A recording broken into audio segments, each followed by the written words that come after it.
Sektor properti kini mulai bernafas lega seiring pulihnya perekonomian pasca pandemi COVID-19. Aktivitas masyarakat pun sudah kembali normal dan tren pembelian properti mulai kembali dilirik oleh para investor. Selamat datang di Properti Festival 2022 dengan tajuk Ekonomi Pulih, Sektor Properti Bangkit Kembali. Selama 1 jam ke depan saya, Syafina Nasyar, tentunya hari ini saya sendiri ya, akan membahas bagaimana para developer properti menghadapi era pemulihan ekonomi hingga optimisme mereka menghadapi pasang surut berbagai tantangan. Dan inilah Properti Festival 2022 selengkapnya.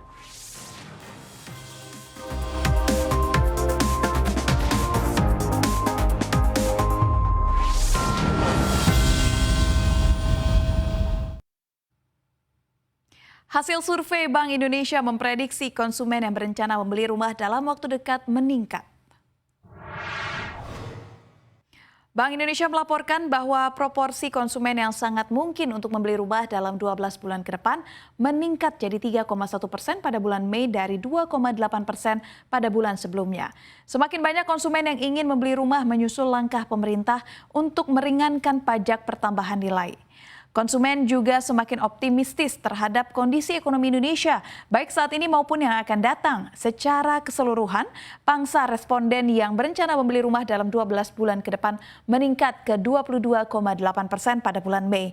Pada saat yang sama, harga rumah tapak diperkirakan telah tumbuh lebih cepat secara bertahap pada 3 bulan pertama. Harga rumah bekas juga diperkirakan terus naik.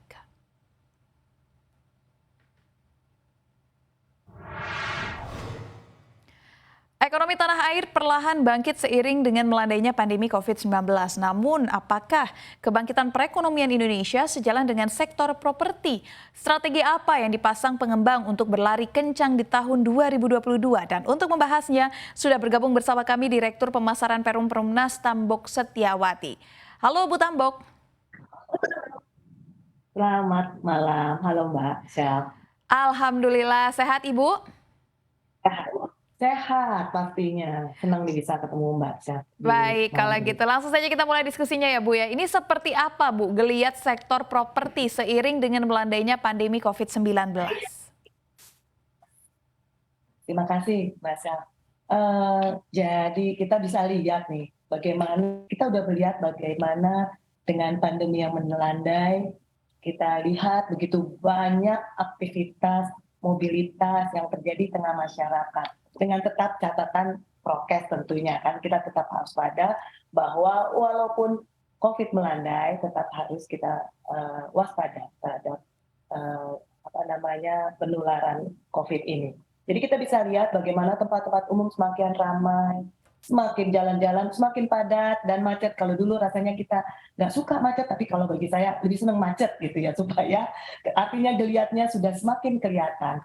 Kegiatan-kegiatan interaksi keluarga, perkantoran juga mulai banyak dilakukan. Bahkan kita bisa lihat sektor-sektor yang terdampak COVID di kemarin hari, jadi seperti sektor perhotelan, sektor-sektor transportasi udara yang kemarin terdampak hari ini sudah menunjukkan pertumbuhan yang baik. Jadi kalau kita lihat bagaimana dengan di properti. Kita lihat bagaimana di properti pada saat beberapa bulan yang lalu, bahkan test the water, kita adakan pameran properti besar yang biasanya selalu diadakan pada saat sebelum pandemi COVID. Dan ternyata antusiasmenya sangat tinggi. Begitu banyak kunjungan, sangat membludak, bahkan sampai ditutup sampai malam pun tempat kami Perumnas itu terus didatangi oleh konsumen yang tidak hanya sekedar lihat-lihat gitu. Jadi tidak hanya sekedar lihat-lihat, tapi juga eksekusi, terjadi pembelian di situ. Jadi kami lihat bahwa sektor properti menunjukkan tren yang sangat baik gitu, positif dengan melandainya pandemi COVID ini. Bahkan yang menarik Mbak Syaf, calon konsumen dari luar kota juga meluangkan waktu datang ke Jakarta untuk melihat pameran properti besar ini. Jadi itu yang besar dari skala-skala yang lain yang tadinya kami dibatasi, misalnya kami open table di perusahaan-perusahaan, di pabrik-pabrik, hari ini sudah dapat izin dengan tetap tentu prokes. Sehingga kami yakin bahwa ke depan properti semakin bergeliat dengan melandainya pandemi COVID ini. Demikian, Mbak Oke. Sam. Jika kita berbicara secara garis besar, Bu, ini kan kita melihat ekonomi di Indonesia sudah masuk ke arah yang lebih baik gitu, Kak. Apakah pemulihan ekonomi ini seiring dengan kebangkitan sektor properti, Bu? Wah, tentu, tentu. Tadi kan dari pergerakan yang kita bisa lihat Mhm. ya, dan secara kasat mata kita juga melihat bagaimana terjadi aktivitas yang sangat luas di masyarakat. Tidak hanya masyarakat, di perusahaan-perusahaan juga yang tadinya memberlakukan WFH menjadi WFO atau menambah jam kerja yang tadinya sahabat-sahabat UMKM kita mengurangi jam kerja atau bahkan tutup pabrik-pabrik, demikian juga sekarang sudah mulai operasional normal kembali. Mhm. Jadi kami lihat itu sangat-sangat baik dan berdasarkan data BPS kita bisa lihat bahwa perbaikan ekonomi setelah disampaikan tadi kan tumbuh ya di atas 5% year on Mhm. year dan kita lihat dengan peningkatan mobilitas masyarakat tersebut. Bagaimana dengan pertumbuhan di sektor properti tadi pertanyaannya Mbak Sta. Mhm. Kita lihat jadi kita udah lihat bahwa secara fundamental ekonomi Indonesia tentunya bagus. Terlepas dari sekarang ada perang Ukraina dengan Rusia, Ya. tetapi fundamental ekonomi Indonesia bagus. Dari data BPS kita juga lihat bahwa sektor properti itu industrinya industri real estate-nya naik 5,37% year on year.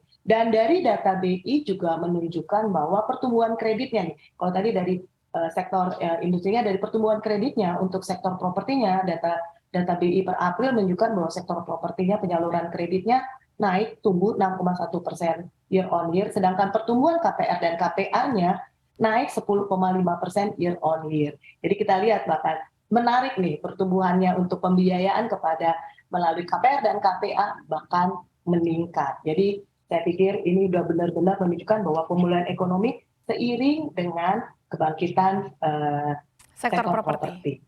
Baik, Bu. Tapi ini kan Iya. sekarang kondisinya saat ini kita sedang dihadapkan lagi nih, Bu, dengan lonjakan kasus COVID-19. Apakah saat ini menjadi momentum yang tepat, Bu, untuk bisa membeli properti, Bu?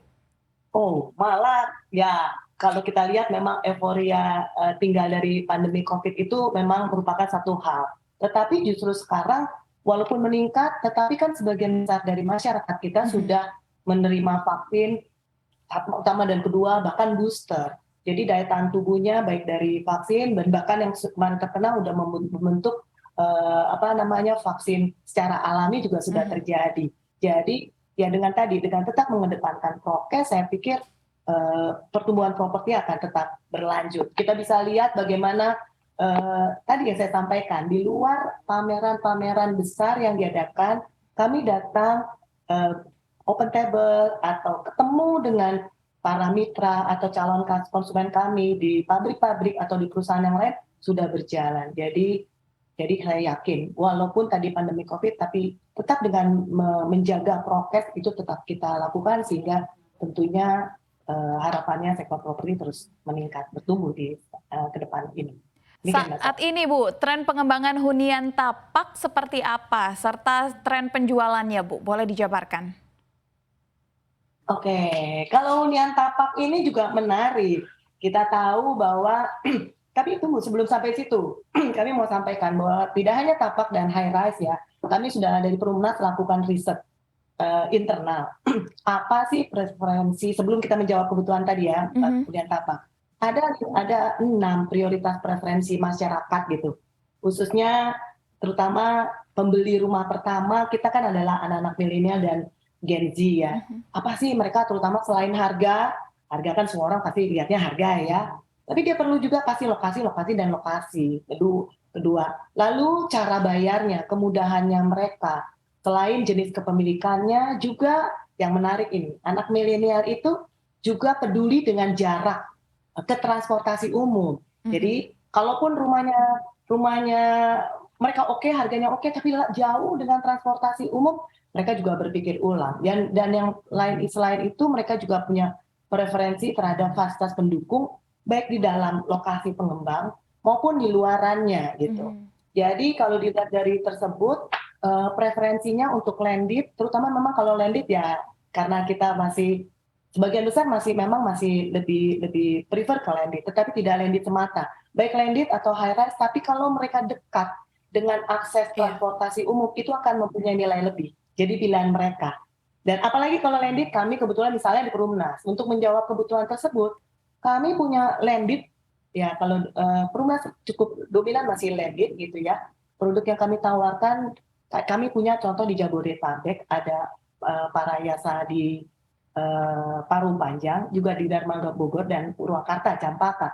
Nah, yang menarik tentu selain harga, yang di Parayasa itu kami juga terintegrasi dekat dengan rencana stasiun komuter lain, gitu, sehingga memudahkan mobilitas penghuni, khususnya dalam hal menuju ke kantor atau ke sekitarnya, dekat sekali dengan akses-akses mereka, karena kan mereka nggak hanya kantor ya, tapi juga perlu dekat dengan rumah sakit, dekat dengan area komersil, dekat dengan sekolah anak-anaknya, aksesnya mudah gitu. Mhm. Jadi ini akan membuat kualitas hidup para konsumen, terutama anak-anak milenial kita juga ya, atau siapapun itu eh, hidupnya nyaman gitu, tapi juga berkualitas dan produktif, baik di kantor atau di tempat berusaha mereka, maupun juga tentunya di rumah. Itu sih Mbak Saf. Jadi saya pikir tren penjualan rumah rumah terus untuk tapak khususnya memang terus Iya, meningkat. Kita lihat kalau sekarang memang cenderungnya terus meningkat di tapak ya. iya, baik Bu. Kalau untuk high rise ada sedikit sedikit inilah untuk yang 2M ke bawah masih oke gitu ya. Jadi terus meningkat, terus yang terutama juga khusus Perumnas kami terus meningkat dan peningkatannya juga material. Baik. Demikian Mbak Saf. Baik Bu Tambuk, ini kita tahan dulu diskusi kita Bu. Kita akan kembali usai jeda ya Bu, jangan kemana-mana dulu. Pemirsa, kita masih akan segera kembali, masih tetap di Properti Festival.